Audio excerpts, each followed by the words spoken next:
No.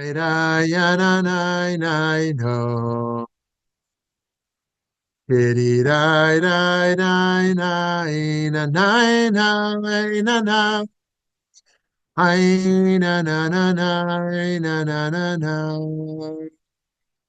Diddy die die na na na na Diddy die die na na na no Diddy die die na na na I na na na na na na na na na na Nine, nine, nine, nine, nine, no. A nine, nine, a nine, nine, nine, a nine, a nine, nine, nine, a nine, nine, no, nine, no. Shalom, shalom, wonderful friends. It's great to see you. Thank you for being here for session 18 of 50 transformative psychology studies and theories and Jewish perspectives on them.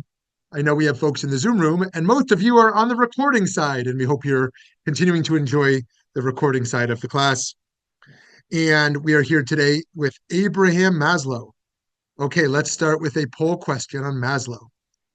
People need their basic survival needs met, and everything else is a plus. People also have inner needs that must be met. People have dozens of needs to meet on so many levels. Okay, what do you think about that? People need their basic survival needs met, and everything else is a plus. People also have inner needs that must be met. People have dozens of needs to meet on so many levels. Okay, nobody says people need their basic survival needs met, and everything else is a plus. 29% say people also have inner needs that must be met, but 71% say people have dozens of needs to meet on so many levels. Okay, very exciting. Let's jump in. Abraham H. Maslow was one of the most important figures and psychological theorists of the last century. Born in 1908, Brooklyn, New York, to Ukrainian Jewish immigrants who had fled anti-Semitism in Eastern Europe. Maslow's Jewish identity was complex. While he faced anti-Semitic discrimination and felt isolated as a child, he later distanced himself from formal religious practices, focusing instead on universal human values. It was those early feelings of exclusion that fueled his academic ambition, where he sought solace in learning. Maslow's profound interest in human nature arose from his quest to comprehend the underlying motivations that drive individuals. In these early stages of his career, he became disillusioned with the constraints of behaviorism, right? Think back to Skinner and the like that we dealt with in the first class, actually, in behaviorism, and the clinical nature of psychoanalysis. We've danced around Freud. We haven't jumped into Freud yet. Jung is coming up as well. Believing they failed to encompass the intricacies of human experience. This dissatisfaction prompted him to delve into concepts such as motivation, self-fulfillment, and personal development, ultimately leading to the creation, famously, of his hierarchy of needs. Maslow's research was indirectly shaped by the monkey studies carried out by psychologists like Harry Harlow, which underscore the significance of social and emotional needs and development. I should not show this to my daughter. She's very sensitive. My 8-year-old daughter is very sensitive to animals in medical research. Was telling her recently also about how cars were, or maybe still are, I don't know, at least used to be tested with pigs in the driving seats. Wasn't a fan of that either. In the 1950s, Harlow conducted experiments with rhesus monkeys that examined their attachment behaviors and the essential role of social bonds. This pioneering focus on human potential and self-actualization positioned Maslow as a prominent figure in the 20th century psychology, linking psychological concepts with broader humanistic ideals.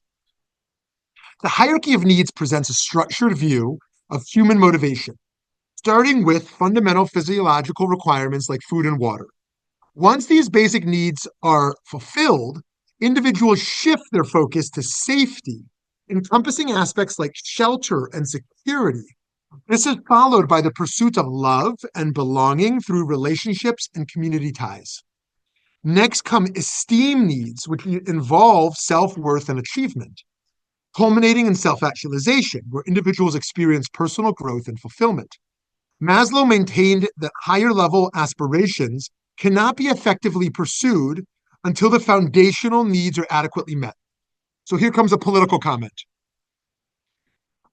We might best understand the results of the recent election based on Maslow's hierarchy of needs, because what were reportedly the main factors people voted on, their perception of the problem with higher food prices and their perception of a spike in crime.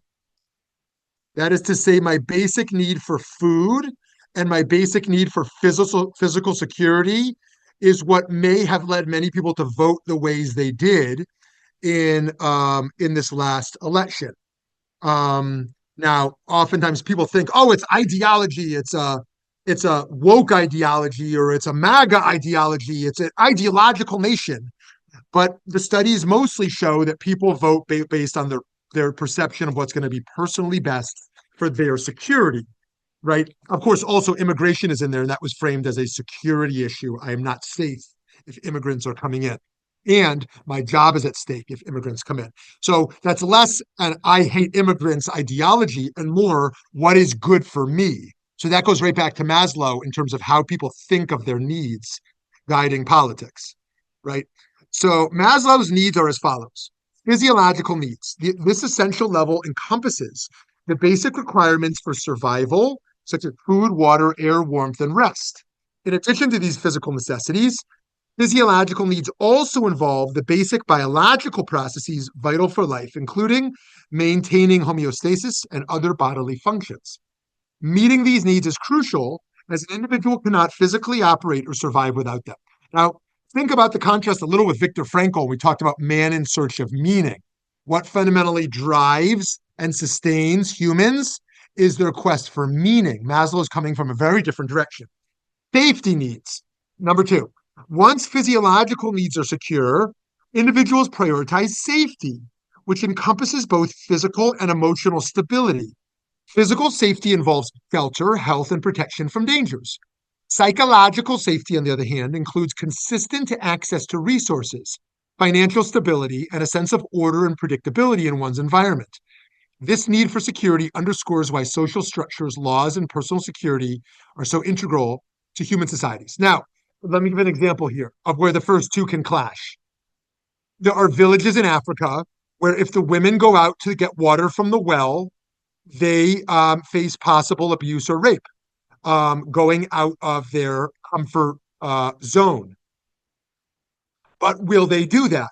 Yes, the need for water will outweigh the fear of abuse, and people will put their lives at risk in terms of security to fulfill their physiological needs. Think back to Jean Valjean, right? Stealing bread and knowing he'll go to jail or likely going to jail, or other people who are willing to break laws to survive.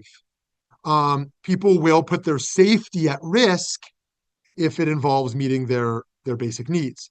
So sometimes to galvanize a war and to inspire people to want to fight, you have to demonstrate to them that their physiological needs are at risk. You have to demonstrate that if we lose the 1967 war, they're going to cut off the water supply from the Jordan River. Once you feel your water's at stake, you might put your life at risk even more. Now, the Jewish World Watch, by the way, founded by conservative rabbi, Holocaust survivor Rabbi Harold Schulweis, one of the projects they did, I don't know if it was successful or not, was they were creating solar-powered ovens so that these women in villages did not have to go out and get firewood and potentially get abused, and they could use a solar-powered oven to cook and not have to go out and put themselves at risk. So anyways, that's a different conversation. Okay, number three, love and belongingness needs. We might feel of this as fundamental, but according to Maslow, this is very far from fundamental. You've got to meet those first needs first. As humans seek community, they strive for meaningful connections with others, including family, friendships, and romantic relationships. This need emphasizes the importance of social bonds and the sense of acceptance in a group, which fosters emotional support and intimacy. Maslow believed this stage reflects our inherently social nature, where isolation can hinder psychological well-being. Fulfillment here fosters a sense of belonging, reducing feelings of loneliness and alienation. Now, here's an interesting clash. Do you leave a gang? Do you leave a gang? On the one hand, you want to be a part of the gang because the gang is your community. On the other hand, you might find your life is at risk staying in the gang or leaving the gang. What do you do when your sense of security clashes with your need for belonging? Okay, I've had some interesting conversations with former gang members or addicts who are in addict circles and they can't get out of the addict circles. Okay, number 4, esteem needs. At this level of esteem, individuals aim to build self-respect and earn respect from others. Maslow divided esteem into 2 categories: internal esteem, such as self-confidence, mastery, independence, and external esteem, like recognition, status, and appreciation from others. Fulfillment of esteem needs empowers individuals, building confidence and a sense of achievement, which further motivates them to strive for personal success in social roles that reinforce their self-worth. Now, this is another interesting clash. People will leave a safe, financially stable job and take a big risk that might put all their livelihood at risk. But it's an opportunity to really make a name for themselves. It's a chance to really be recognized, right? Or think about a college basketball player being recruited to an NBA team. Which one do you choose? The one that gives you more financial security, the one that gives you the chance to be the star of the team? How do you make your choices when a sense of external esteem clashes with, well, I don't think the NBA player is going hungry anytime soon, right? But you get the point. Okay, lastly, self-actualization needs. At the pinnacle of the hierarchy, self-actualization is the drive to realize one's unique potential and pursue personal growth. This includes creative endeavors, intellectual pursuits, problem solving, and moral and spiritual growth. Maslow described this as the desire to become the most that one can be, often accompanied by peak experiences, intense moments of joy, insight, or transcendence that signify profound personal satisfaction. Self-actualization is distinct in that it is not solely about achievement, but the fulfillment of intrinsic values and personal aspirations. Many people might say, you know what, I'm financially secure. I've got a home, I got food, not going anywhere. I basically feel safe. I live in a safe community. I've got loving family members in my life, a decent sense of self-esteem. Wow. If you say yes to all that, your life is pretty good. And now I'm really just focusing on the peak of happiness. Where's my next vacation? Where's my next trip? What's my next fun thing I can do? Right? This is, not preaching, I'm speaking to myself, but this is a very privileged life. This is not the way that everyone on the planet lives. I'm sure we know people who are fighting to get food, people who are struggling to stay safe, people who cannot find loving relationships in the world or community. Okay. Maslow's framework has profoundly shaped and continues to evolve our understanding of human motivation in multiple fields, such as psychology, education, and business. His theory posits that professionals in education, social work, and leadership must first attend to basic needs in order to create an environment conducive to growth. By the way, one of our interesting VBM speakers, his name is Noam Sion. You might recognize his name from the famous Haggadah that he and his son wrote together. He once spent 20 minutes before a VBM lecture walking around the room, wobbling every chair to see if any chair was wobbly. And I said, what are you doing? Like, you're going to check every chair in the room? He says, yes, if the student is not comfortable in the chair, they cannot learn, right? He checked every single chair in the room, hundreds of chairs. He's basically saying, if you don't address someone's physical comfort, don't expect them to learn intellectually. You got to address the physical comfort first. So there's the case for having dinners, having dinners alongside learning, right?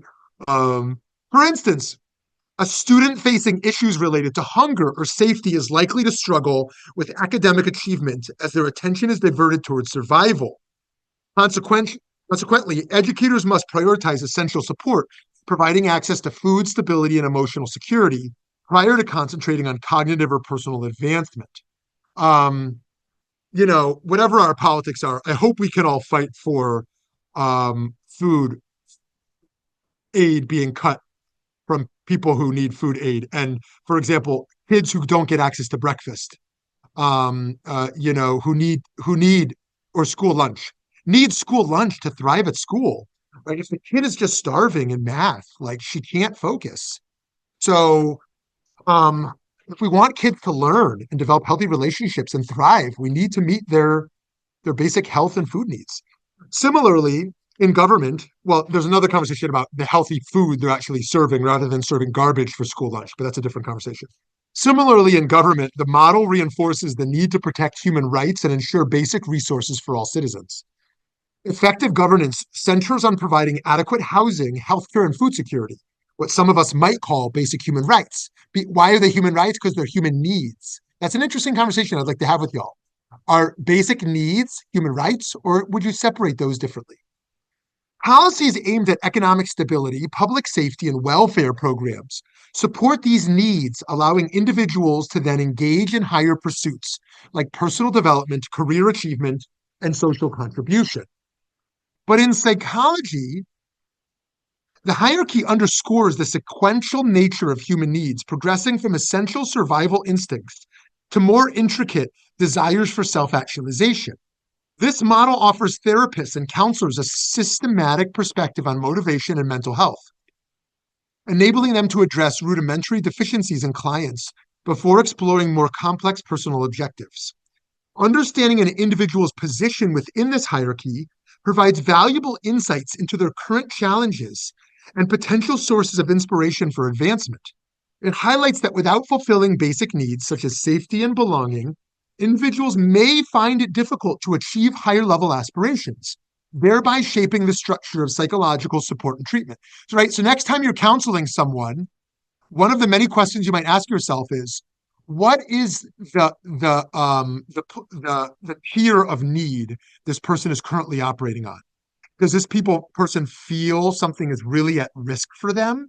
Something survival is at risk for them? Is this someone who's coming from a place of ego? I don't mean that in a judgmental sense, but a sense of their self-esteem being at risk? Is this someone who is looking for their highest actualization in their career and love? Like their needs are met on most basic levels, but they really just want that next level of actualization, right? How can I kind of diagnose what this person's need? In the realm of education, Maslow's hierarchy serves as a vital framework for understanding and addressing the diverse needs of students. Maslow says in this regard that education is learning to grow, learning what to grow toward, learning what is good and bad, learning what is desirable and undesirable, learning what to choose and what not to choose. Achieving academic success often hinges on fulfilling these foundational needs. Thus, educators must first recognize and respond to any unmet basic needs that may hinder students' ability to learn and engage. Now, let's say a student wants to go get a doctorate in an Ivy League school. They might be doing that for self-actualization, right? They might be doing that for their sense of survival of what they think they need for their career. They might be doing that because deeply they want to make their father proud. And they think what would make their father most proud is an Ivy League degree, right? So that person may have no clue why they're doing what they're doing, right? They may have a story they tell themselves, but why is it that one is pursuing a certain type of education ultimately? Issues like hunger, unstable home environments, or emotional distress can create significant obstacles affecting concentration, cognitive abilities, and motivation. Schools that proactively tackle these challenges through initiatives such as meal programs, safe learning environments, and counseling services create a supportive atmosphere that aligns with Maslow's emphasis on prioritizing lower tier needs. These interventions not only offer immediate support, but also lay a more stable groundwork for students to enhance their educational experiences. By the way, I want to make a plug, one of my top 100 plugs for mandatory tampons and pads for girls anywhere in the world. I mean, the number of girls who miss school in the global South because of their menstruation is just so tragically unnecessary. And that is a need. It is a need to have pads and tampons so you can go to school because you can't just bleed through your dress at school. Okay. Additionally, Maslow's hierarchy underscores the importance of fostering a sense of belonging and social connection within the educational setting. Students who feel isolated or unsupported are likely to struggle with full engagement. Schools that emphasize inclusivity through collaborative programs, mentorship opportunities, and peer support systems help students feel appreciated and connected. A nurturing environment that encourages participation in school activities, promotes interpersonal development, and mitigates feelings of isolation. This sense of belonging, as highlighted by Maslow, is essential for emotional health and serves as a foundation for students to cultivate the self-confidence necessary for effective learning. By the way, I was just sharing with a friend this morning that we recently took a tour of a school known for its academic rigor. Um, and I asked the question of the head of school. I said, I'm curious, how do you think about character development here? And he had no idea what I was asking. No idea. He's like, we're here to get our kids into Ivy League schools. Like that's what our success is. That is what we are here to do, right? A sense that like there's no whole person. We're educating just for achievement, right? And it's a very tragic way to think of education as not being a whole person. In any case, esteem needs are equally significant in motivating students. Recognition and encouragement are potent tools that enhance a student's self-worth and sense of agency. When educators celebrate students' efforts and accomplishments, whether academic or personal, they foster a positive self-image and resilience, which are crucial for the overall development. Additionally, in the private business sector, Maslow's hierarchy serves as a valuable frame for understanding employee motivation, workplace culture, and leadership strategies. Employees who perceive their base needs for security and belonging as satisfied are more inclined to seek professional development and innovation. Contemporary management practices frequently incorporate Maslow's concepts, emphasizing the importance of meeting these foundational needs to enhance overall workplace engagement and productivity. However, interesting enough, study and study again show that much more important than a financial raise at work is that an employee feel appreciated for their work, which kind of challenges this a little bit because appreciation is on a different place than physiological needs. I would like to assume that assumes the person is making enough that they can buy their dinner, right? But I don't know. In any case, of course, in a society that genuinely aims to support the well-being and growth of its members, the government provides the essential safety nets that meet basic survival needs. Yet a good society goes beyond this foundation, ensuring all levels of Maslow's hierarchy, physiological security, social belonging, self-esteem, and personal fulfillment, are within reach. By addressing, by the way, we're in a moment right now, forget even talking about government trying to ensure that all human needs can flourish in a point of basic needs at risk. I mean, if we're talking about cutting international aid that keep people alive, cutting refugee settlement, we're talking about cutting food aid, cutting Medicaid, I mean, cutting basic things of survival. Um, by addressing core needs, individuals are free to focus on higher goals that contribute to a sense of purpose and connection. For instance, a society's role in education includes not only funding and policy, but also fostering environments that value belonging, encourage self-respect, and promote self-actualization. This model highlights the importance of creating a culture that prioritizes the well-being of individuals as a path to building a more cohesive, empowered community. Maslow's hierarchy of needs not only offers a structured approach to understanding human motivation, but also lays the groundwork for what he described as peak experiences, profound moments of fulfillment, creativity, and clarity that contributes to self-actualization.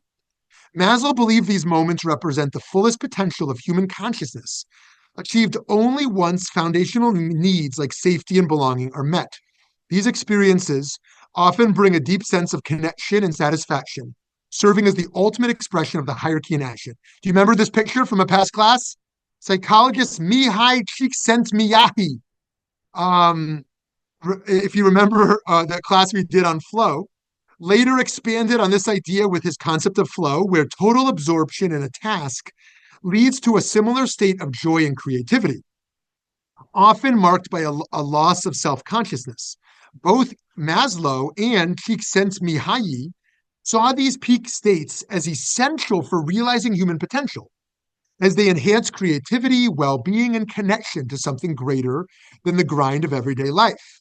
Their work underscores how meeting core needs can unlock profound psychological states that contribute to personal and societal growth. By the way, I want to make a quick tangent, which is that there are needs, and then there's a perception of needs. I know very wealthy people who are still afraid of their basic needs being met, either because some instability in their youth or some other psychological sense that, oh my gosh, I got $2 million in the bank, but I really can't be charitable because what if I lose all my money in a depression? How am I going to take care of myself? There are people who feel a sense of scarcity, right, psychologically, even when from any objective standard, comparatively on globally, their needs are very fulfilled and their stability is very high. So there's needs and there's perceived needs. There also might be people who have 10 close family members and 20 close friends, but still don't feel a sense of belonging, still don't feel a sense of community, still feel lonely in the world, right? So there's objective measures and subjective measures. Indeed, both thinkers shared a common vision that transcendent experiences, whether fleeting moments of peak experiences or sustained periods of flow, are crucial for personal growth, creativity, and happiness. Their individual psychological insights have the capacity to inspire individuals, push beyond mundane concerns, and tap into their innate capacities for excellence and fulfillment. Um, by the way, I'm sure most doctors think about a person beyond a body part. I'm sure there's many doctors who just think, oh, I'm a specialist in a body part. So when I'm talking to someone, I'm not talking to a person, I'm talking to a body part, right? But I'm sure that good ones are thinking about a whole person, that this person is coming in with many needs that are connected, right, to that body part. Yeah, and so too a rabbi gets asked a question. Right? In the traditional world, the rabbi gets asked questions as authorities, right? Liberal rabbis aren't usually asked questions as authorities, more as kind of counselors, right? But in the traditional world, when you ask a question, you're always taught as a rabbi, what's the question beneath the question, right? Don't just answer their question and say, have a good day, right? What is really going at the root of their question so you can understand the real need that you want to address? Rabbi Israel Salanter, a leading figure in Musar, taught that someone else's material needs are my spiritual need, which suggests that spiritual growth goes beyond private introspection and ritual, extending into social and ethical responsibility. If you know nothing else about Salanter, remember that quote, because I think it's at the core of Jewish universalism and Musar. Basically, what it means to be spiritual is to be ethical. Right, I address my spiritual needs by addressing your physical needs, right? As opposed to some other religions that might propose my spiritual needs are addressed by addressing your spiritual needs. Salanter, the founder of this movement, believed that spiritual maturity required actively ensuring others' welfare, challenging the conventional notion that spirituality is solely about one's inner life. This view reflects a key Jewish value that addressing others' needs, providing food, shelter, and stability, is as central to stability as prayer or study. Salanter's perspective emphasizes that spirituality transcends mere rituals or theological debates.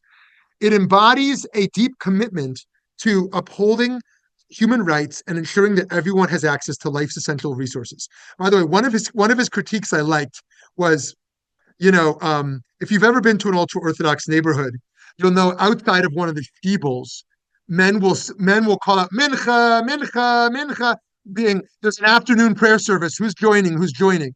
And Salanter said, you never see somebody out there saying seuda, seuda, like a meal. There's a meal. Who needs a meal? Right? Rather than calling people for prayer, call people to the meal. Right? Right, feed people on their food level rather than trying to make your minion, right? I think that's a nice critique. Such a viewpoint posits that addressing the physical needs of others is a vital manifestation of one's faith and spirituality. It challenges the idea that religious leaders can detach themselves from societal issues, instead demonstrating that the quest for justice and fairness is a core component of spiritual practice. In this context, spirituality emerges as a dynamic catalyst for global change. It urges both leaders and individuals to champion the rights of the underprivileged, combat poverty, and advocate for social justice.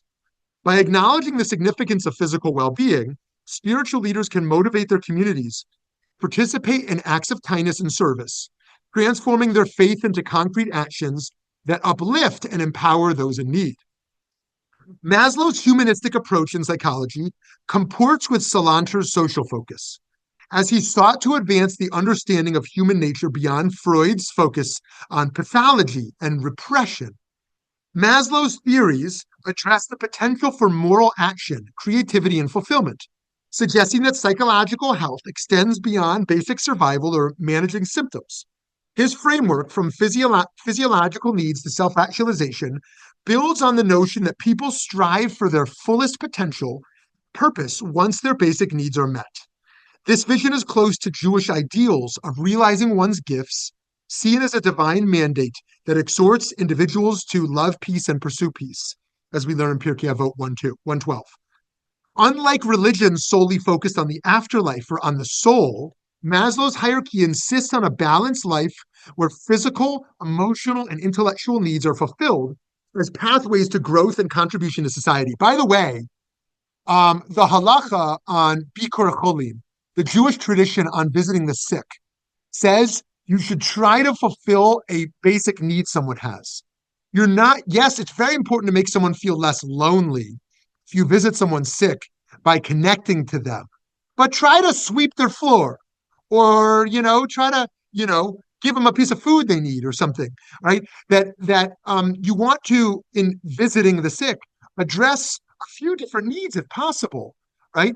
Of course, it's great to have someone who is, shut in, feel less shut in, but also is there another need that can be met? Maslow's well-known quip that if all you have is a hammer, everything looks like a nail. Right? That famous line is Maslow. And I love that line. And I say it to myself all the time because sometimes I find myself using the same hammer. When I found, like, in the years where my only reaction to bad news was go into the street with a poster, right? I still want to go into the street with a poster, but there were times that was all I had, right? Oh, I'm so mad. God, make a poster. We got to go make a poster, right? um, Highlights the risk of viewing life's complexities through a narrow lens, advocating instead for a diverse approach to human motivation and fulfillment. He emphasizes the need for flexible, broad-minded views when studying human behavior, cautioning against reductive theories that ignore the variety of human experiences and aspirations. Just as Rabbi Salanter expanded the idea of spirituality to include tangible, real-world responsibility, Maslow's broader humanistic approach insists that psychology must address both basic needs and the drive towards moral and intellectual achievement. By integrating diverse perspectives, they both illustrate a holistic view of human development that values personal growth within a framework of communal care and ethical responsibility. By the way, we could develop VBM's mission statement based on Maslow's hierarchy of needs. We want to be out in the street making sure people have food and water, right? We want to provide community, making sure people feel connected. We want to make sure we provide self-esteem in our leadership development programs, that we build up teens and the like. We want to provide learning so people can morally and intellectually grow and be thoughtful. So, and I think most organizations that are in a similar business ought to think about addressing multiple levels. Now, here's another interesting Maslow. Consider a little kink in the scheme, if you will. The Jonah complex. The Jonah complex, as conceived by Maslow, reveals an intriguing aspect of human psychology where individuals fear not failure, but success itself. You ever heard of that? Oh, the fear of failure. You don't want to take a risk because you fear failing. But Maslow talked about the fear of success, and he rooted this in Jonah. God tells Jonah to go tell Nineveh they're going to be destroyed if they don't do tshuva. Why does Maslow say Jonah won't go and do that? He fears he will be successful, not that he will fail. To flee our fate, in essence. Why Jonah? In the biblical story, the prophet's fear stemmed from the likelihood that his prophecy to Nineveh would succeed, compelling the people to repent. But Jonah's hesitation was not about a lack of confidence in his abilities, but rather a discomfort with the positive impact he could make. He feared success because it would mean seeing a nation he disdained find redemption. Interesting. This occurrence is evident not just in religious narratives, but also in the artistic and career paths of numerous people. And you want to know who that is? A notable instance is the author, J.D. Salinger, whose overwhelming fame after the release of The Catcher in the Rye in 1951 prompted him to withdraw from the limelight. The weight of his success brought significant stress and demands, which he opted to escape by publishing infrequently and fiercely protecting his personal space. Right? Remember in the Field of Dreams? We have any Field of Dreams fans here? Kevin Costner, and you remember the writer, James Earl Jones. I forgot who he's portraying, but he becomes famous, and then he also pulls himself out of the limelight. Interesting, interesting parallel to this story. Salinger's desire for solitude became so pronounced that he frequently rejected anyone attempting to discuss aspects of his private life. The New York Times reported that over the years, many newspapers and national magazines have sent their representatives to his farmhouse in Cornish, but the author would turn and walk away if approached on the street, and was reported to abandon friends if they discussed him with reporters. Like Jonah, who feared his prophecy would succeed, Salinger may have felt that further public and critical success would bring scrutiny he wasn't comfortable with. His reclusive lifestyle reflects a reluctance to embrace the fame and responsibility that came with his literary impact.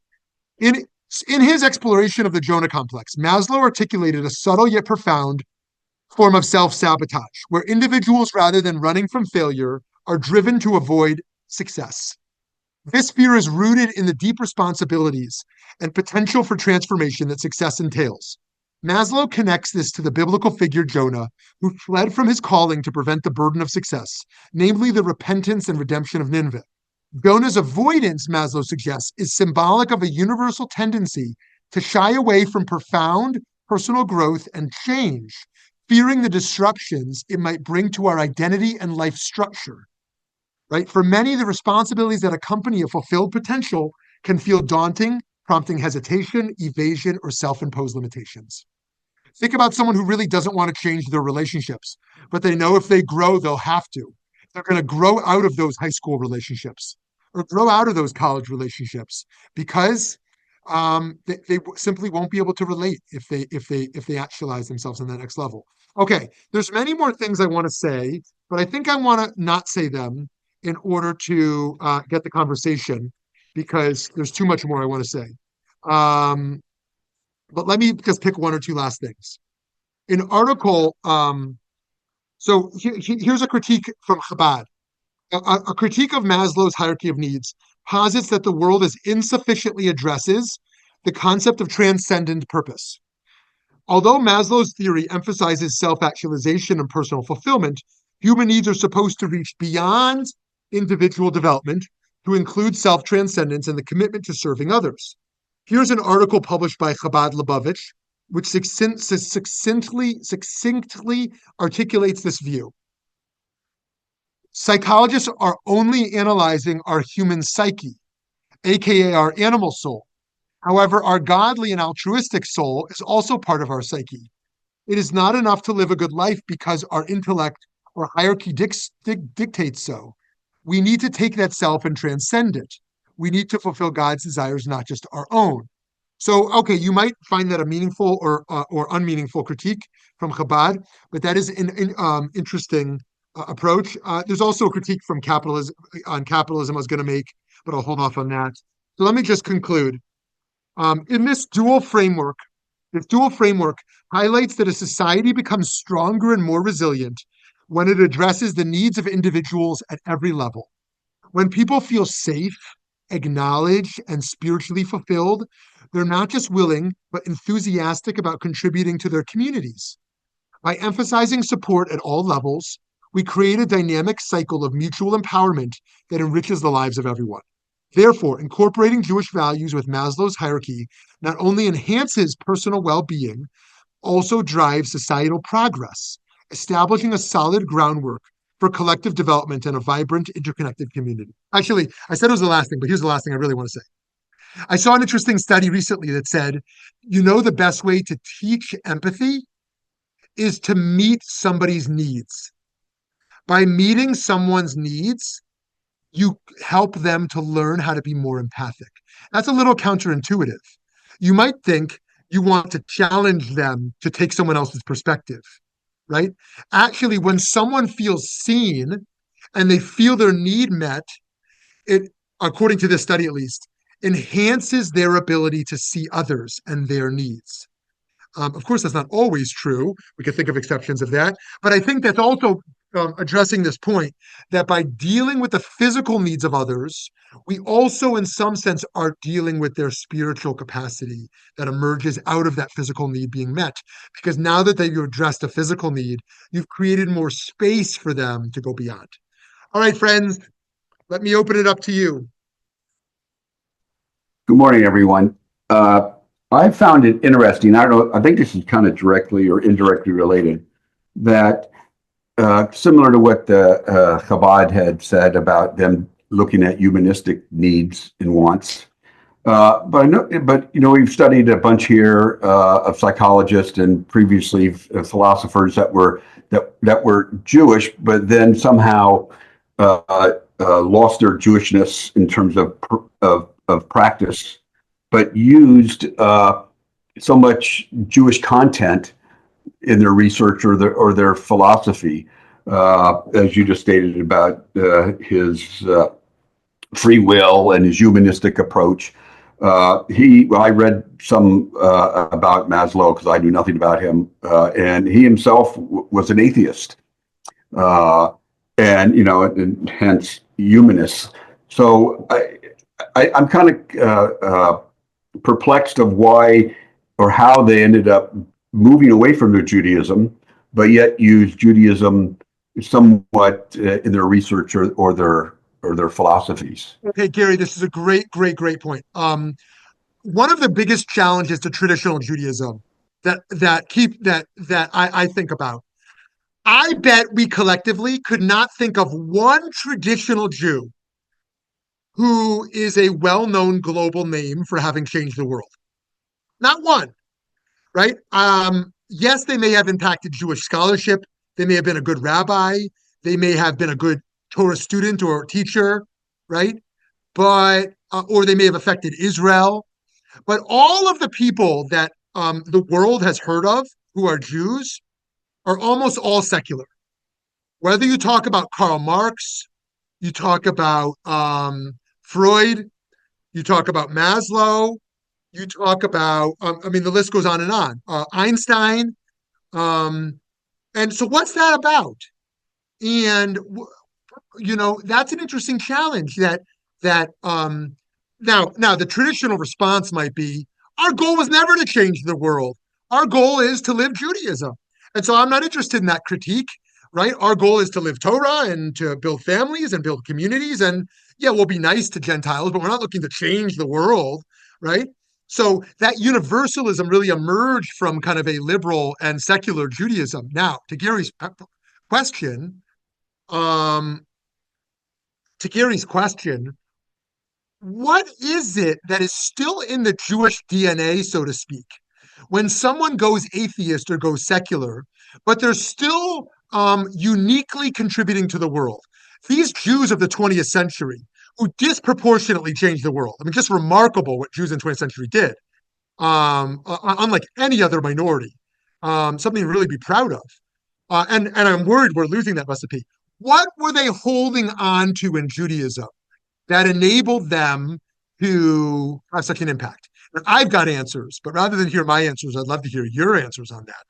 So, because I do believe they held on to something unique that enabled them to thrive on that level. But okay, Gary, great question. Yes, Eileen. Um, I've kind of thought about this also, and we are imbued with morals and ethics from the time we're little children.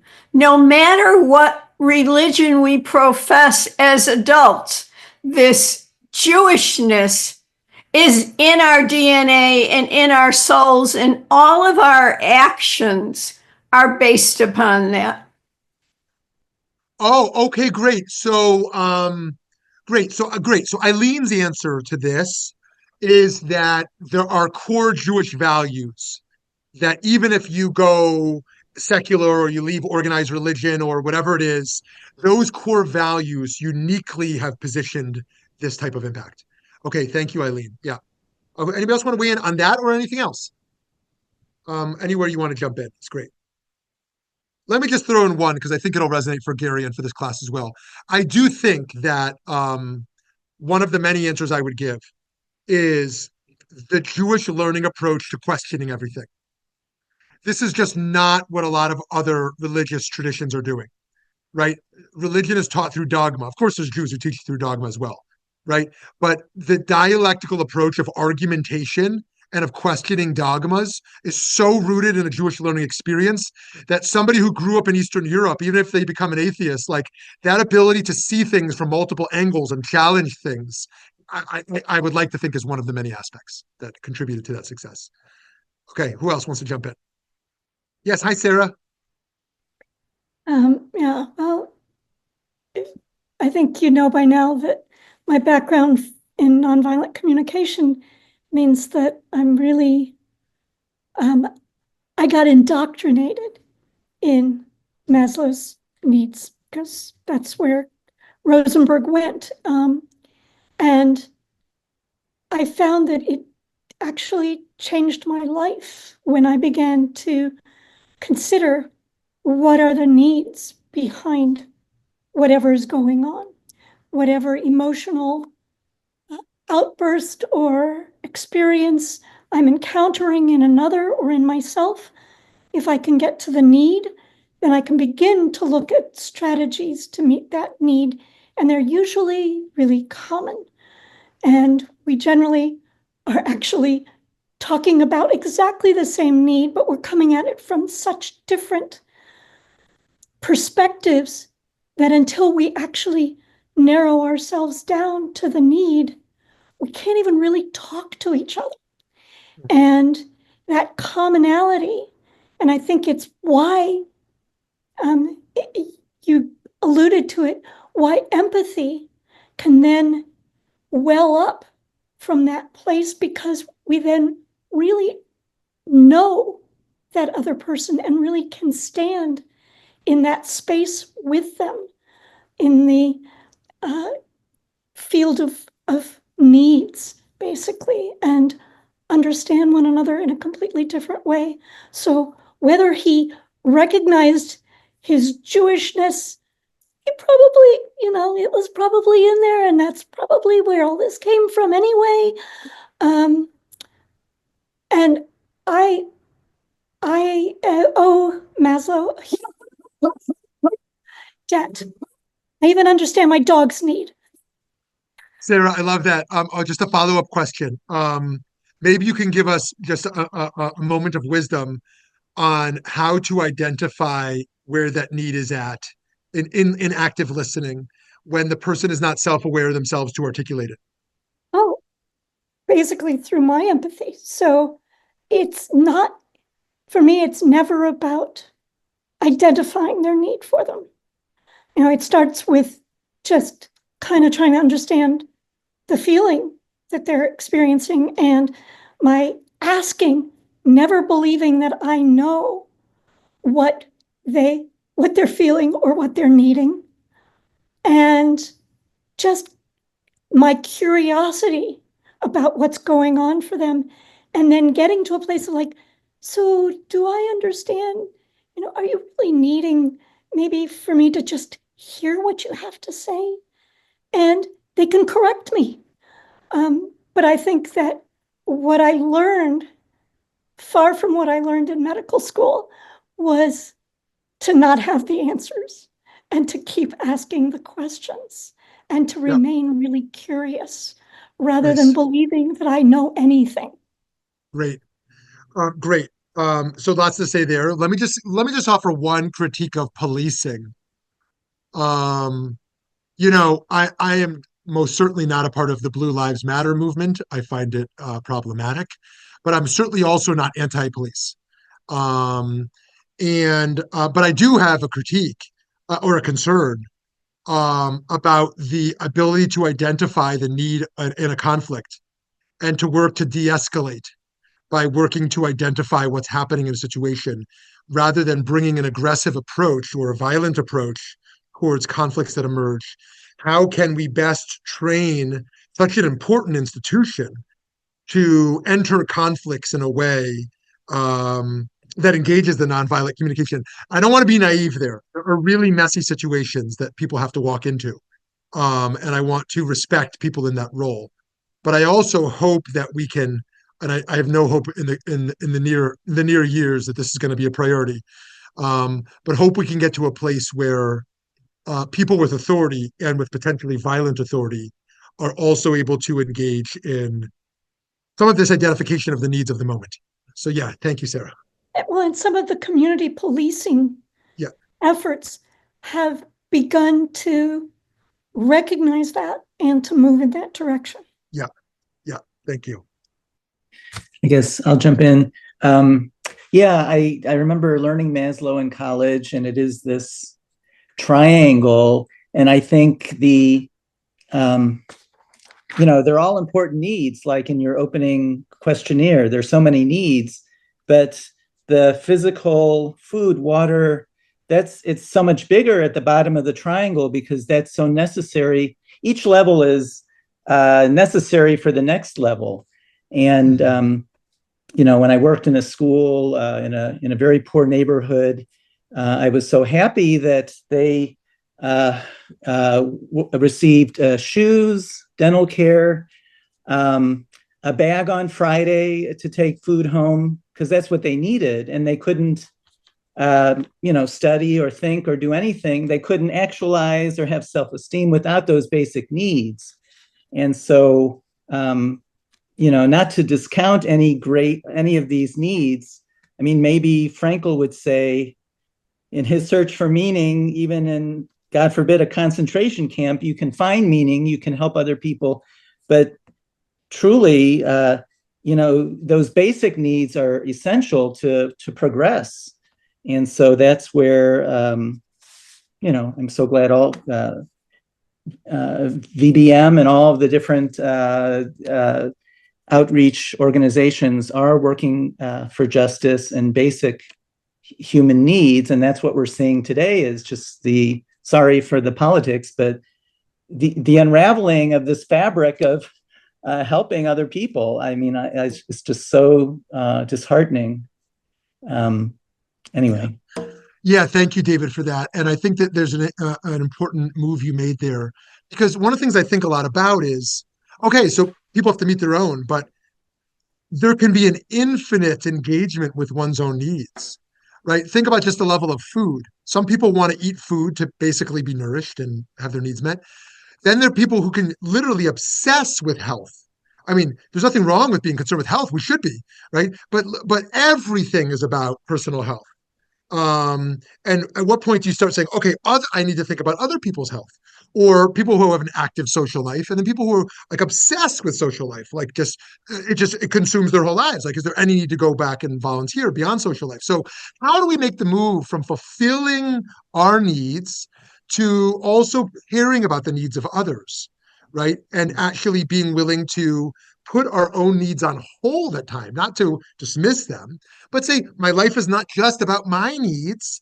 There's others' needs I need to also address. So thank you. Sarah. Well, when I hear you talking about people becoming obsessed with whatever, which makes it sound to me like addictions of sorts, that gets down to, again, not identifying what the real need is beneath all of that. And so, again, we've funneled ourselves down into needs. And once we can ask what the need is beneath that need, and get to the real fundamental part of that question, then I think it's a different story. Right. Yes. Yeah. Wow. I mean, if you asked a college student, like, why is it you want to drink 10 beers tonight? Like, what is it about those 10 beers that will do? What's the need you're trying to fulfill? They're trying to understand. Or there's many examples like that, where if we asked ourselves, like, why am I doing what I'm doing, and what need am I trying to fulfill right now within me or in the world? And what stories do we tell ourselves, right? But going back to about addicts, you're right. I mean, think about people with eating disorders, right, and their relationship to food in such a strained way. Very scary. How a perception of needs can, be manipulated towards self-pain. Okay, Steve. Hi, Steve. I what you just said is kind of a segue into one of my 5 things that I was going to ask about. I have done a lot of volunteering for older folks, and I feel no joy in it. I don't know why I do it. I think it's probably because of my parents who inculcated that to us. I'm having a slight cramp right now. Oh, sorry. That's okay. Yeah. I feel no joy in volunteering, but I do know that I meet a need of theirs to somehow upend the isolation. So I get by it, but it is very, very hard with older folks, myself included, to fill needs. The one need I have that I cannot escape is I have to be near people who are feeling joy. I love joy, and it emanates from so many examples. The young family next to me with the 3 young kids are constantly in joy, and I feel it and I love it. I don't like being near people who don't feel joy, and I know that is probably a shortcoming. And one final thing, I am a living example of the fear of succeeding. I had a great job.